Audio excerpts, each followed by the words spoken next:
तो आज हम बात करते हैं वृंदावन धाम मथुरा की, जो कि वैष्णो देवी की एक मूर्ति है जो बहुत ही विशाल है। तो आज हम आपको उसके बारे में बताते हैं। बने रहे मेरे ब्लॉग में एंड तक। तो हम शुरू करते हैं। माता वैष्णो देवी का नाम आते ही आप सबका ध्यान जम्मू के कटरा में स्थित भवन की ओर चला जाता है। पर क्या आप जानते हैं कि मथुरा में भी माता वैष्णो देवी का एक मंदिर है। गोविंद देव मंदिर से बाहर आकर मैंने अपनी जब मोटरसाइकिल उठाई और वृंदावन मथुरा मार्ग से होता हुआ प्रेम मंदिर को पार करने के बाद मां वैष्णो देवी के मंदिर पहुंच गया। प्रेम मंदिर से निकलने के बाद इसी मार्ग पर थोड़े आगे बढ़ने पर दूरी से ही मां शेरोवाली की एक विशाल प्रतिमा मुख्य सड़क की बाईं ओर दिखाई देती है। शेर पर सवार मां शेरोवाली की एक प्रतिमा मां वैष्णो देवी के धाम में है और इस प्रतिमा में मां के चरणों में हनुमान जी विराजमान है। अगर इस मंदिर के इतिहास के बारे में बात करें तो मंदिर का निर्माण कार्य मई 2003 में शुरू हुआ था। अगले 7 साल बाद मई 2010 में यह बनकर तैयार हुआ। इस मंदिर का भी हिंदू धर्म में बहुत महत्व है। हर वर्ष लाखों भक्त यहाँ माता के दर्शन के लिए आते हैं। नवरात्रों में यहाँ आने वाले लोगों का मेला लग जाता है। इस मंदिर में माता के 9 अलग 2 रूपों का बहुत सुंदर चित्रण किया गया है।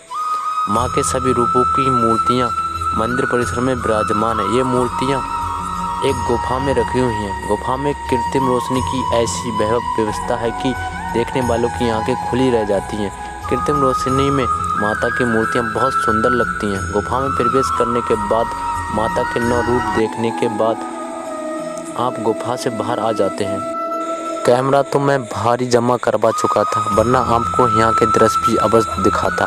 चलिए इसी बहाने शायद आपका यहाँ आने का विचार बन जाए।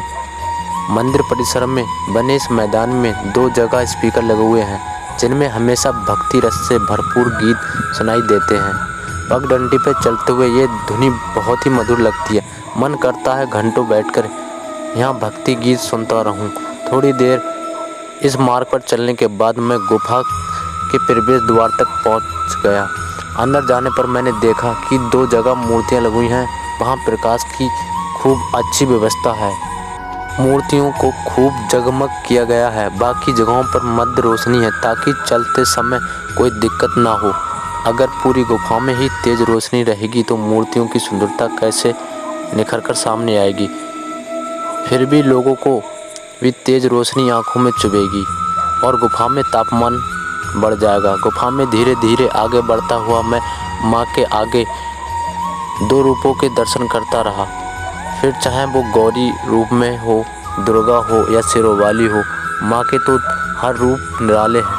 गुफा से बाहर आने के बाद मैं थोड़ी देर तक मंदिर प्रांगण में घूमता रहा। इस दौरान मैंने यहाँ देखा कि यहाँ के लोग रुकने की भी अच्छी व्यवस्था है। हालांकि मैं अंदर जाकर तो नहीं देखा, पर मंदिर की अपनी धर्मशाला है जहां रुकने के साथ साथ खान पान की व्यवस्था भी है। वृंदावन आने पर कुछ समय यहां आकर मां के 9 रूप देखना भी आपको एक सुखद अनुभव देगा। इस मंदिर में 141 फीट ऊंची मां दुर्गा की मूर्ति है। मां की मूर्ति की ऊंचाई को लेकर इसका नाम लंबका बुक ऑफ वर्ल्ड रिकॉर्ड में दर्ज है। मंदिर 11 एकड़ में बना हुआ है। इसमें देवी मंदिर, दर्शन गुफा, लंगर हॉल, फ्री डेकोरेशन, अत्याधुनिक हॉल और लाइब्रेरी बनाया गया है। मां वैष्णो देवी मंदिर की स्थापना जे.सी. चौधरी ने की है। वे दिल्ली के बड़े कारोबारी हैं और मां वैष्णो देवी को अपना प्रेरणा स्रोत मानते हैं। मैं वृंदावन धाम की क्या ही वर्णन करूं अपने मुख से, जो कि यहाँ की मधुर आवाज़ें, संगीत गूंजते हैं। बहुत ही सुरीली आवाज़ें संगीतों की आती हैं यहाँ पर। मेरा तो यहाँ से जाने का मन ही नहीं कर रहा है। अब मैं आपको अपने नेक्स्ट व्लॉग में बताता हूँ। राधे राधे, जय श्री कृष्णा।